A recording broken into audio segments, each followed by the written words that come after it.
to go back again. Take it in another way, in another method, or another time. Or perhaps there was something biting you in the rear that you had to let go of so that you could move into the process more fully aware and more fully present. I know this is probably just my experience, but in case anybody else has had that experience. We go through this process. And I'm going to tell you a little secret. It never ends. It's eternal. It's infinite. It's forever.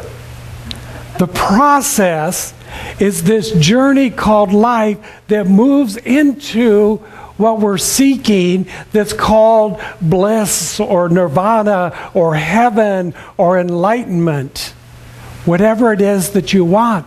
But that's the nature of the divine, which is infinite and eternal, so it never ends.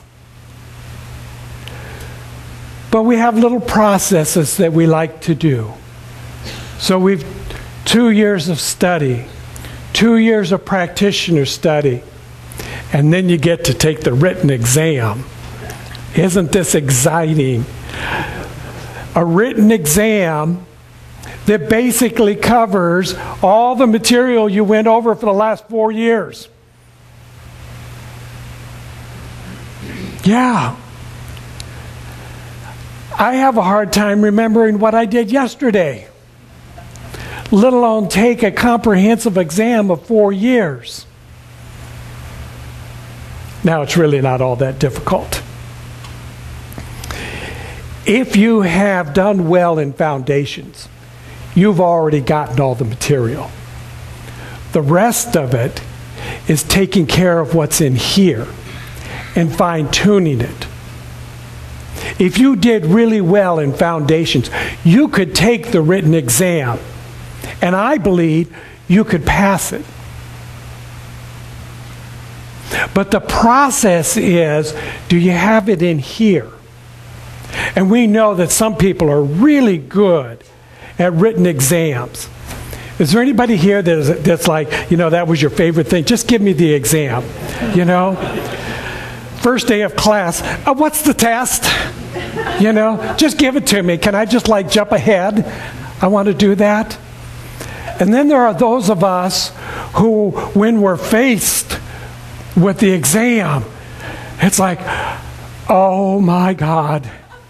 You know, and we freeze, and we freak out, and we perspire, and we get nervous, and we misread the question. And it's a simple true and false, but we mark the wrong one because we're so nervous.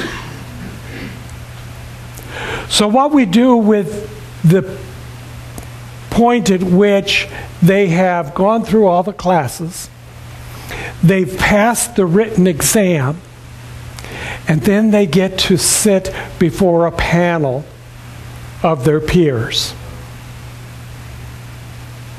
Now, some of them are probably thinking, okay, so I'm not even a licensed practitioner. I've got 2 ministers, both of them with a doctorate of divinity, and a licensed practitioner who's already renewed his license at least once.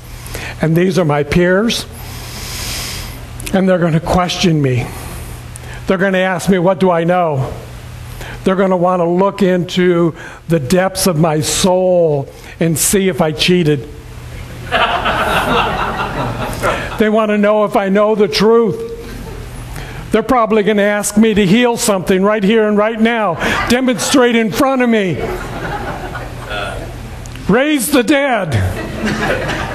Do something so we can acknowledge that you've learned the truth. So some of them came into the panel with that nervousness of, oh my God, what am I going to do? I mean, they were perspiring, or their feet, you know, they were like dancing during the whole time. And then we would ask them, you know, some of the big questions like, so tell me about yourself. What? About me? You want to talk about me? And then we would gradually move into this evolution of what does it mean to you to be a practitioner? I don't care what you think I think it means. I want to know, what does it mean to you? If you have spent any time in all of these classes, studying all of these books, listening to all of these teachers, going through all of these experiential exercises, taking all of these tests, and you're only concerned about what I think, then you've missed the point.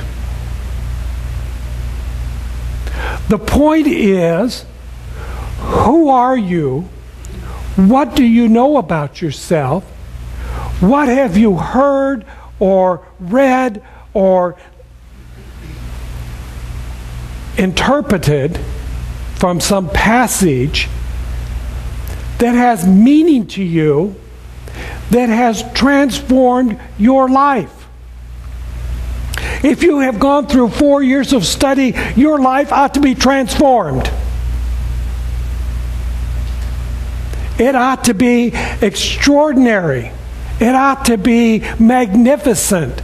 It ought to be the top of the world. Let's dance and celebrate. Practitioners, am I not right? Yes. Yeah. Truly, most of us who have gone through practitioner studies, and then those of us that have gone into ministerial studies, we've not done this for you. I did it for me. I did it for my awareness. I did it for my consciousness. I did it for my life. I wanted to be transformed. I wanted to be something more magnificent than I was yesterday, or last year, or sometime before that. Because I have learned in this philosophy that I am first and foremost a spiritual being, already eternal and immortal. How much greater can you be? There is the answer to life. I am eternal and I am immortal. I am here forever. Wow. There's no rush. I don't have to get to some idea of enlightenment because I already have it. It's already the nature of who I am. But in some way, we have taken on this form, and nobody really can define exactly how it is or why it is. There's a lot of theories. Oh, it's because, some God out there wanted to teach us a lesson. I used to live with that God. That, this must be another lesson for me. I don't need any lessons. And I don't need a God that wants to take advantage of me, that wants to lead me down some pathway just to say, ha, fooled you. Try again. I don't want to go through this experience, life after life after life, in order to discover some truth that I already have. I want to be in the presence. I want to be in that place of the divine right here and right now. And what I have available to me in order to have that experience and that expression is called this physical body. But I am more than this. Trust me. As beautiful and gorgeous as this is, I am more than this.